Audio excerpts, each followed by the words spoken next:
Well, this is a really funny video topic. So if you've heard recently, we have kind of a meltdown going on in the animation space as HBO Max is imploding on itself. First, Warner Discovery, you know, that lack of female demographic really cared in them at this point. And second, HBO Max is removing like half their animated series catalogs, bangers like Infinity Train, Summer Camp, and a few others that are supposedly pretty good. You know, nothing really compares to the Big Bang Theory.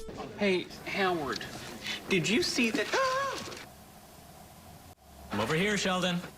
But it really goes over a more sinister overtones that animation really doesn't really get taken seriously. I mean, one of my favorite shows of last year was Close Enough, and one of my favorite shows of this year was Smiling Friends, or when it comes out. Season 2. So what does this mean? Animation never really gets taken seriously. It's fucking expensive, and it tends to be equated to children's cartoons, as it was when most of these executives were growing up. They were watching like Transformers and shit and getting sold Transformers. But now it's become more of an art form. Something that's very important that exists is people painstakingly drawing or animating something that moves. It's way more expensive than putting Chris Pratt in front of a camera and saying some funny Marvel line. But that's just not how the world works. If you look at the top 10 shows that HBO has ever made, or that's streaming on their services, 8 or 9 out of 10 of them are not animated, they're live action. It's kind of sad, but animation just seems to always be a niche. Something that I found really funny though is that they're cutting their own original shows. I don't know how that's possible. How do you lose the rights to your own HBO original, which is pretty freaking funny. That's like me making something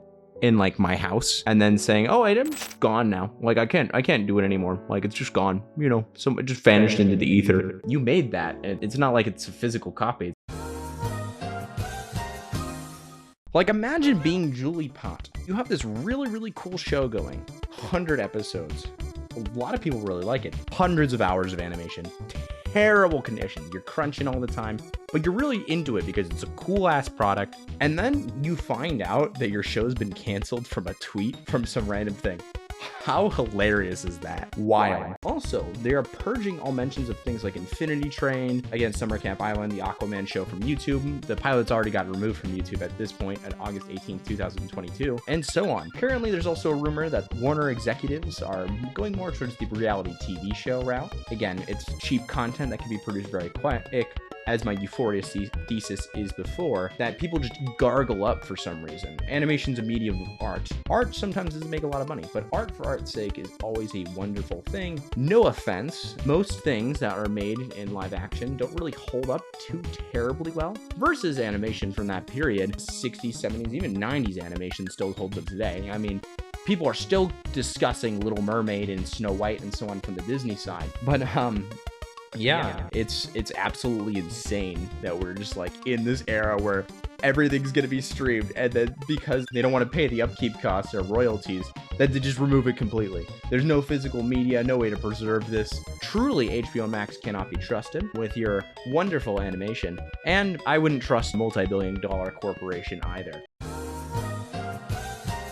So again, if I bring up that tier list of things that are being streamed, you'll see garbage like Euphoria is in the top 3, Game of Thrones, everything like that. Though Game of Thrones is a lot more expensive because of the costuming, the set design, Euphoria is a really cheap show to make. Meanwhile, like Infinity Train, incredibly well written, very fluid animation, it looks good. Close Enough was J.G. Quintel's pet project for almost like what, a decade? But what does that mean for like animation fans? Well, I actually considered getting HBO Max, and I did get HBO Max for a brief bit to watch Smiling Friends, but really this just discourages me because it seems like they were doing so well, they just had to continue on this trajectory, and they just kind of fucked up. Same thing with their merger with Warner Discovery becoming a thing. Their stock prices have tanked. It really does show that that stupid meme about Daffy Duck selling all his Warner Brothers stocks can become so relevant nowadays. Sell all my Warner Brothers stock. I got an inside tip that Bugs Bunny's about to die. Yeah, they made a series of bad decisions. I think they saw their recent success and didn't learn anything from it. It's going to be kind of sad seeing a lot of this stuff go. But yeah, that's just my thoughts on the matter. I really think that this is a growing problem in the industry. Some stuff I'm looking forward to. Whatever Genndy Tartakovsky makes, he's been brewing some stuff, and it's been super exciting to look at. Anything coming out of like the world animation, I know there's studios in France and Japan that have been doing wondrous work. And I'm really, really excited for that. But yeah, those are some things I'm excited for. Very, very sad that HBO Max decided to take a step in this direction. And I really don't like it. Pain.